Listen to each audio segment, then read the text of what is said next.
would be successful if you obeyed the rules of our society, if you followed the latest medical advice, kept informed by reading the New York Times, got a good education, obeyed the law, made prudent investments, and stayed away from bad things like drugs.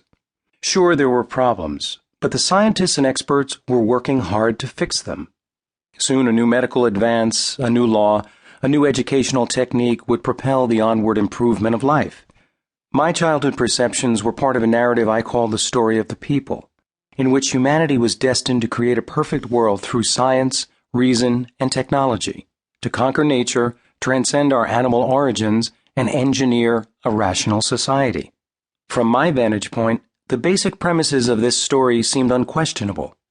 My education, the media, and most of all the normality of the routines around me conspired to say everything is fine. Today it is increasingly obvious that this was a bubble world built atop massive human suffering and environmental degradation.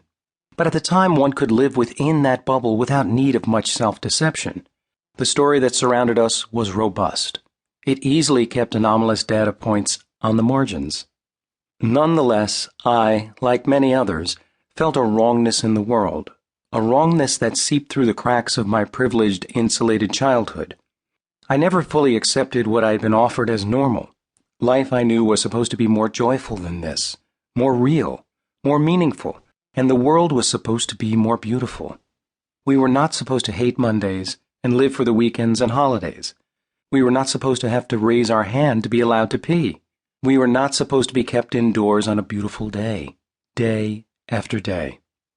And as my horizons broadened, I knew that millions were not supposed to be starving, that nuclear weapons were not supposed to be hanging over our heads, that the rainforests were not supposed to be shrinking, or the fish dying, or the condors and eagles disappearing.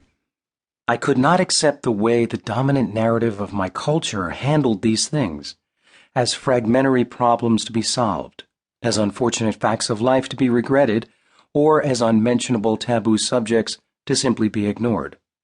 On some level, we all knew better.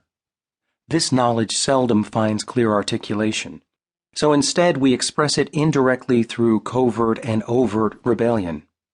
Addiction, self-sabotage, procrastination, laziness, rage, chronic fatigue, and depression are all ways that we withhold our full participation in the program of life we are offered. When the conscious mind cannot find a reason to say no, the unconscious says no in its own way. More and more of us cannot bear to stay in the old normal any longer. The narrative of normal is crumbling on a systemic level too. We live today at a moment of transition between worlds. The institutions that have borne us through the centuries have lost their vitality. Only with increasing self-delusion can we pretend that they are sustainable. Our systems of money, politics, energy, medicine, education, and more are no longer delivering the benefits they once did, or seem to. Their utopian promise, so inspiring a century ago, recedes further every year. Millions of us know this. More and more we hardly bother to pretend otherwise. Yet we seem helpless to change, helpless even to stop participating in industrial civilization's rush over the cliff. I have in my earlier work offered a reframing of this process, seeing human cultural evolution as a story of growth, followed by crisis, followed by breakdown, followed by a renaissance, the emergence of a new kind of civilization, an age of reunion to follow the age of separation.